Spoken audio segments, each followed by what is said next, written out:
રહ્યા છો Vadodara action news. આવી છે અગત્યના સમાચાર. વડોદરાના ભીમનાથ બ્રિજ પાસે વિશ્વામિત્રી નદીમાંથી યુવતીનો શંકાસ્પદ મૃતદેહ મળી આવતા સનસનાટી. મોતનું કારણ જાણવા મૃતદેહ પોસ્ટમોર્ટમ માટે ખસેડાયો. વડોદરા શહેરના ભીમનાથ વિસ્તાર પાસેથી પસાર થતી વિશ્વામિત્રી નદીના પાણીમાંથી ગુરુવારે સાંજે એક યુવતીનો મૃતદેહ શંકાસ્પદ હાલતમાં મળી આવતા ભારે ચકચાર મચી જવા પામી હતી. નદીમાં મૃતદેહ તરતો જોતા સ્થાનિકોએ તુરંત જ પોલીસ અને અગ્નિશમન દળને જાણ કરી હતી. ઘટનાની જાણ થતાં જ બનાવ સ્થળે મોટી સંખ્યામાં લોકોના ટોળેટોળા એકત્ર થઈ ગયા હતા. ઘટનાની ગંભીરતાને ધ્યાનમાં રાખીને પોલીસના ઉચ્ચ અધિકારીઓ, જેમાં નાયબ પોલીસ કમિશનર, ડીસીપી, મદદનીશ પોલીસ કમિશનર, એસીપી અને પોલીસના નિરીક્ષક, પીઆઈ સહિતનો પોલીસ સ્ટાફ તુરંત ઘટના સ્થળે દોડી આવ્યો હતો. મગરોની વસ્તી ધરાવતા નદીના પ્રવાહમાંથી અગ્નિશમન દળ, ફાયર બ્રિગેડની ટીમે ભારે જહેમત બાદ યુવતીના મૃતદેહને બહાર કાઢ્યો હતો.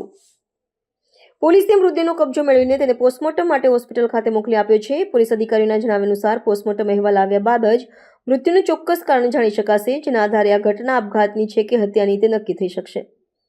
પોલીસે અકસ્માત મૃત્યુના ગુનાની નોંધ કરીને યુવતીની ઓળખ અને સમગ્ર બનાવ અંગે વધુ તપાસની કાર્યવાહી હાથ ધરી છે. આ સયાજીગંજ હોટલની સામેનો વિશ્વામિત્રી નદીની કેનાલનો ભાગ લાગી રહ્યો છે.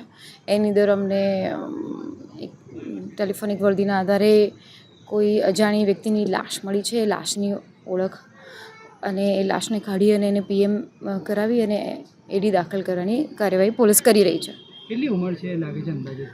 ટીનેજ છોકરીની લાશ હોય એવું લાગી રહ્યું છે અત્યારે પ્રારંભિક રીતે. પ્રાથમિક જોતા શું લાગે છે એના પરથી નિશાન મારવાનો નિશાન? ના, એ પીએમ રિપોર્ટ આવે એના પરથી આપણે નક્કી કરી શકીએ કે આ આત્મહત્યા છે કે પછી એનું મર્ડર થયું છે. એ પોસ્ટમોર્ટમના રિપોર્ટ પછી અમે નક્કી કરી શકીએ. અંદાજિત કેટલા દિવસની લાશ લાગે છે? ના, ફ્રેશ જ લાગી રહી છે અત્યારે. કોઈ એવું જૂની હોય એવું રીતનું નથી વાંચતી, પણ પીએમ રિપોર્ટ થાય એના પરથી નક્કી કરી શકીએ.